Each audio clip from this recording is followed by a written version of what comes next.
அனைவருக்கும் வணக்கம். இது கிஷோபா கடந்து கிருஷ்ணன். ஸோ குரூப் 2 எக்ஸாம் உடைய மெயின் எக்ஸாம் வந்து எப்போ நடக்கும் அப்படிங்கிற மாதிரி சொல்லியிருக்காங்க. டென்டேட்டிவாக சொல்லியிருக்காங்க. ஓகேங்களா?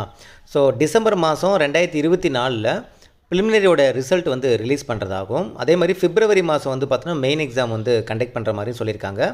ஸோ ஆக்சுவலாக வந்து பார்த்தோன்னா டிசம்பர் பிப்ரவரி ஆக்சுவலாக இடைப்பட்ட மாதங்கள் அப்படிங்கிறது உங்களுக்கு ஒரு 2 மாதம் அப்படிங்கிற மாதிரி தான் கொடுத்துருக்காங்க. அந்த 2 மாதத்துக்குள்ளே வந்து கண்டிப்பாக ரிசல்ட்டுக்கு அப்புறம் வச்சுடுவாங்களா அப்படின்னு கேட்டிங்கன்னா வைக்கிறதுக்கான சான்சஸ் இருக்குது. ஏன்னா குரூப் 1க்கே வந்து பார்த்தோன்னா உங்களுக்கு 3 மந்த் அப்படிங்கிற மாதிரி தான் டைம் கொடுத்துருக்காங்க. பிலோ 3 மந்த் அப்படிங்கிற மாதிரி தான் டைம் கொடுத்துருக்காங்க.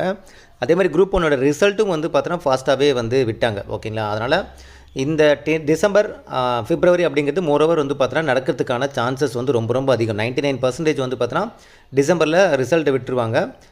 டிசம்பர் எண்டுக்குள்ளே. அதுக்கப்புறம் பிப்ரவரி மாதம் வந்து பார்த்தோன்னா எண்டுக்குள்ளே உங்களுக்கு எக்ஸாம் கண்டக்ட் பண்ணிவிடுவாங்க. அதிகபட்சம் அப்படி போச்சுன்னா மார்ச் ஸ்டார்டிங்கில் அப்படிங்கிற மாதிரி கண்டக்ட் பண்ணுவாங்க. ஸோ உங்களுக்கு டைம் அப்படிங்கிறது ரொம்ப குறைவாக தான் இருக்குது. ஸோ அதுக்கு தகுந்த மாதிரி உங்களோட ப்ரிப்ரேஷனை வந்து நீங்கள் வந்து ஸ்டார்ட் பண்ணிக்கங்க. உங்களுடைய கட் ஆஃப் வந்து அதில் ரீச் ஆகிற மாதிரி இருக்குது.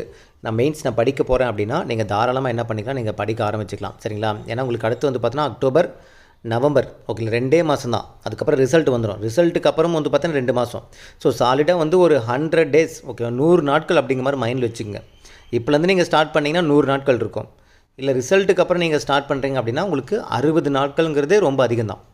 ஸோ அந்த 60 நாட்கள் நீங்கள் முடிக்க முடியுமாங்கிறது பார்த்துக்குங்க.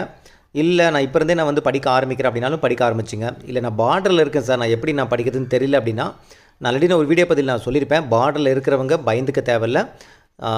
அதாவது குரூப் 4 எக்ஸாமுக்கும் இந்த மெயின்ஸுக்கும் பொதுவாக இருக்கக்கூடிய ஹெட்டிங் டைட்டில் வந்து இருக்கக்கூடிய பாடங்கள் என்னென்ன பாடங்கள் அப்படின்ட்டு உங்களுக்கு வந்து பார்த்தோன்னா ஒரு வீடியோ பதிவு நம்ம வந்து அடுத்து கொடுப்போம். ஓகே ஒரு 7 மணிக்கு அந்த வீடியோ பதிவு அப்லோட் ஆகும். 7 to 7:30 லெசன் லிஸ்ட் எல்லாமே எடுத்தாச்சு. உங்களுக்கு வினிதா மேடம் வந்து அது ஒரு வீடியோ பதிவாக கொடுப்பாங்க. அதோட பிடிஎஃப்பும் வந்து உங்களுக்கு நான் ஷேர் பண்ணுவாங்க. ஸோ என்னென்ன பாடங்கள் வந்து பார்த்தோன்னா மெயின் எக்ஸாமில் ஸ்கூல் புக்கில் நீங்கள் படிக்க வேண்டிய பாடங்கள், ஏன்னா அந்த ஸ்கூல் புக்கில் அந்த பாடங்களுக்குள்ளே வந்து பார்த்தோன்னா இந்த சிலபஸ்லாம் கவர் ஆகுது. மெயின் எக்ஸாமுடைய அந்த சிலபஸ்லாம் வந்து கவர் ஆகுது. அப்போ ஃபஸ்ட்டு அந்த பாடங்கள்லாம் நீங்கள் முடித்து வச்சுக்கிட்டீங்க அப்படின்னா ஆட்டோமேட்டிக்காக உங்களுக்கு ரிசல்ட்டுக்கு அப்புறம் கன்ஃபர்மேஷன் ஆச்சுன்னா நீங்கள் எக்ஸ்ட்ரா டாபிக் என்னென்ன படிக்கணுமோ அதெல்லாம் படிச்சுக்கலாம்.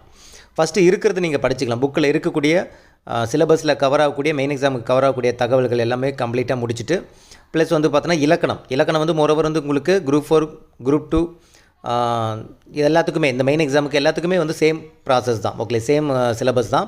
ஸோ டஃப் மட்டும் கொஞ்சம் வந்து பார்த்தோன்னா கொஞ்சம் அதிகமாக இருக்கும். ஆனால் படிக்க வேண்டிய கண்டென்ட் அப்படிங்கிறது ஸ்கூல் புக்கில் நல்லா தரவாக நீங்கள் தெளிவாக படித்தாலே போதுமானது. கான்செப்ட் வைஸ் புரிஞ்சுக்கிட்டிங்கன்னா போதுமானது. ஓகேங்களா? ஸோ அதுக்கு தகுந்த மாதிரி ப்ரிப்பேர் பண்ணுங்கள். அக்டோபர் 1ஆம் தேதியிலிருந்து நம்ம மெயின் எக்ஸாமுக்கு தேவையான வீடியோஸ் வந்து நம்ம வந்து ப்ரொவைட் பண்ணுவோம்.